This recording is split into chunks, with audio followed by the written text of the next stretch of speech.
आज पलायन रोको नौकरी दो यात्रा में देश की सबसे मजबूत आवाज नेता प्रतिपक्ष राहुल जी के आगमन के चलते बेगूसराय में जबरदस्त उत्साह था। संख्या बल की अधिकता के चलते मैं देख पा रहा था कि मीडिया के लोगों को और कुछ आम लोगों को भी यात्रा में चलने में तकलीफ हुई। उसके लिए हम आप सबसे माफी चाहते हैं।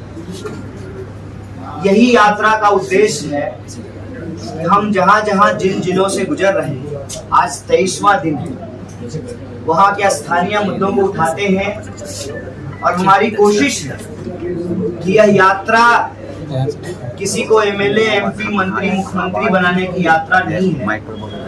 यह यात्रा दरअसल बिहार में जो आम सवाल है, उससे जो प्रभावित लोग उनकी आवाज बने, जन संघर्ष का एक मंच बने और प्रभावित वर्ग के जो लोग हैं खुद से अपनी बात आप मीडिया साथियों के साथ रख सकें। बिहार में सिर्फ सरकारी पोस्ट 4.25 लाख खाली है, 4.25 लाख, 3,75,000 सैंक्शन पोस्ट खाली पड़ा है।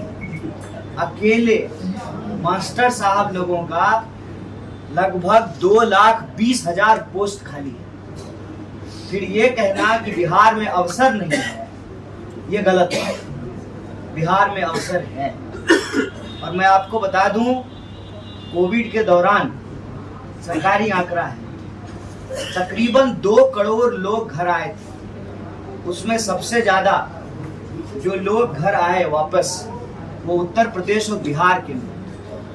और पलायन का दर यदि आप देखें तो 1 नंबर पर उत्तर प्रदेश है और दूसरे नंबर पर बिहार है।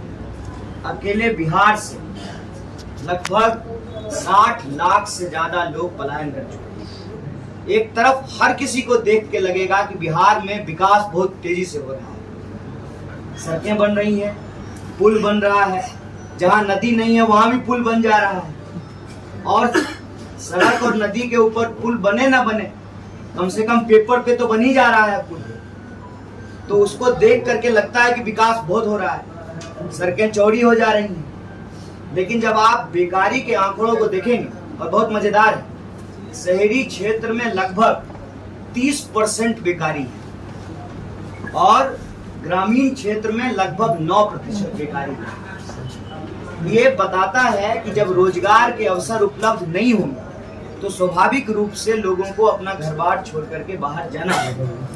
सरकार के तमाम दावों के बावजूद हकीकत ये है कि देश में किसानों और जवानों की आत्महत्या दर बढ़ी। अब मैं बेगूसराय की बात करता हूँ। बेगूसराय में पिछले दिनों में एक बहुत जबरदस्त समस्या उभर करके आई, वो है सूखा नशा की समस्या। पुराने लोग खैनी खाते थे, हुक्का पीते थे, बीड़ी पीते थे। आजकल का जो नौजवान है, किसी भी कॉलेज के फील्ड में चले जाइए, किसी भी कॉलेज के पिछले हिस्से में चले जाइए, कोई ऐसा सुनसान इलाका चले जाइए, आपको वहां पे सिरिंज फेंका हुआ मिलेगा। और यह बात सब लोग अपनी आंखों से देख रहे हैं, कोई इस पे कोई बात करने को तैयार नहीं। हमारे बिहार के नौजवानों को ड्रग्स में धकेला जा रहा है और जहां से पलायन हो रहा है, जहां नौजवानों को रोजगार नहीं मिल रहा है, उनको जो है नशे की ओर धकेला जा रहा है।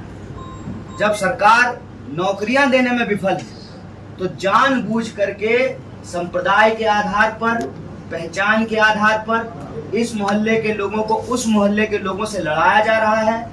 नफरत लगातार समाज में, वैमनस्यता घुली जा रही है। बिहार में बेगूसराय में मेडिकल कॉलेज प्रस्तावित, अभी तक 16 से लेकर के 25 तक मेडिकल कॉलेज का काम पूरा नहीं हुआ। आप किसी भी विश्वविद्यालय में चले जाइए, जो वहां पर घुसखोरी है उसको देख करके आप दंग रहेंगे। अगर हम यहाँ बेगूसराय की बात करें, बेगूसराय बिहार में रेवेन्यू के मामले में, पर कैपिटा प्रति व्यक्ति आय के मामले में पटना के बाद दूसरा जिला है।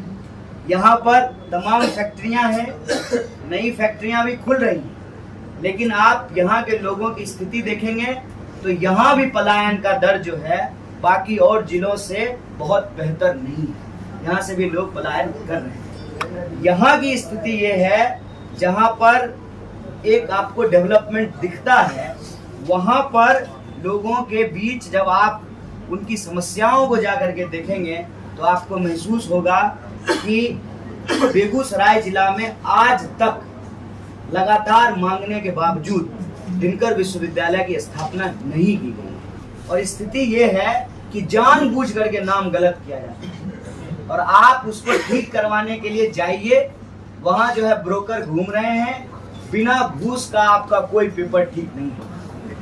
लगातार मांग के बावजूद बेगूसराय में विश्वविद्यालय की स्थापना नहीं की। एक जो तीसरी समस्या बेगूसराय में अभी लगातार इमर्ज कर रही है, वो है लगातार ग्राउंड वाटर का नीचे जाना। और ये एक बड़ी गंभीर बात है। हम जमुई की बात नहीं कर रहे, हम साउथ बिहार की बात नहीं कर रहे, हम बेगूसराय की बात कर रहे हैं, जहां 5 नदी होने के बावजूद लगातार ग्राउंड वाटर जो है नीचे जा रहा है और पानी में लगातार पोल्यूशन बढ़ता है। कौन सी ऐसी फैक्ट्री है जिसमें कौन सा बेगूसराय का इंसान जो है उसको नौकरी मिल रही है, हमको जरा बताइए। ये बेगूसराय के स्थानीय सवाल है।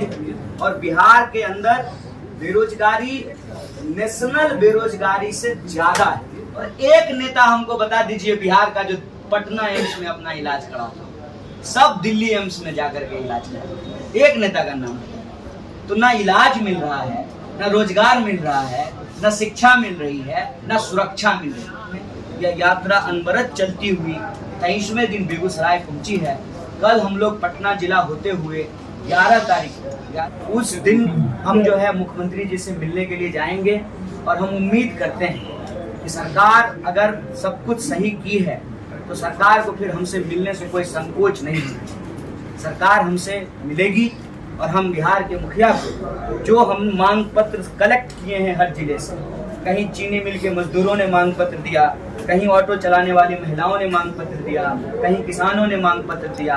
बेगूसराय में हर जिले में जो मुद्दे लेकर के स्थानीय लोग आए हैं, उन मुद्दों के आधार पर एक मांग पत्र तैयार करके हम बिहार के मुखिया को मांग पत्र सौंपना चाहते हैं।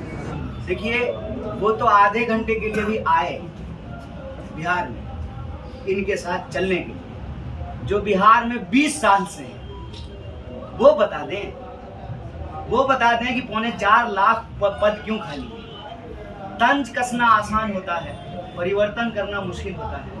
तो हम आप पे तंज नहीं करते हैं, आपसे निवेदन करते हैं कि आप भी आइए, आधे घंटे ना सही, आप 15 मिनट ही हमारे साथ चलिए और इन जवानों और किसानों का दर्द सुनिए। शिवराज सिंह बोलते भी हैं, बोले, सच में बोले, जहाँ बोलना चाहिए वहाँ काहे नहीं बोलते हैं। मक्का अनुसंधान केंद्र यहाँ से चल रहा था तो गिरिराज सिंह कुछ नहीं बोले थे पार्लियामेंट में, भाषण उनका सुने पार्लियामेंट में। तो उनको लोग यहाँ वोट दिया है बेगूसराय का मुद्दा उठाने के लिए कि राहुल गांधी जी का टी शर्ट देखने के लिए। बेगूसराय के लोगों ने उनको क्यों वोट दिया है? बेगूसराय के लोगों ने उनको वोट दिया है कि सबके खाते में बीजेपी 15 लाख रुपया पहुंचाएगी, हर साल 2 करोड़ नौकरी मिलेगी, किसानों की आमदनी दुगनी की जाएगी, जवानों को जो है नौकरी दिया जाएगा, महिलाओं को सुरक्षा दी जाएगी। इसके लिए वोट दिया है ना, कि राहुल गांधी जी कौन सा टी शर्ट पहनते हैं उसका कलर बताने के लिए उनको वोट दिया है।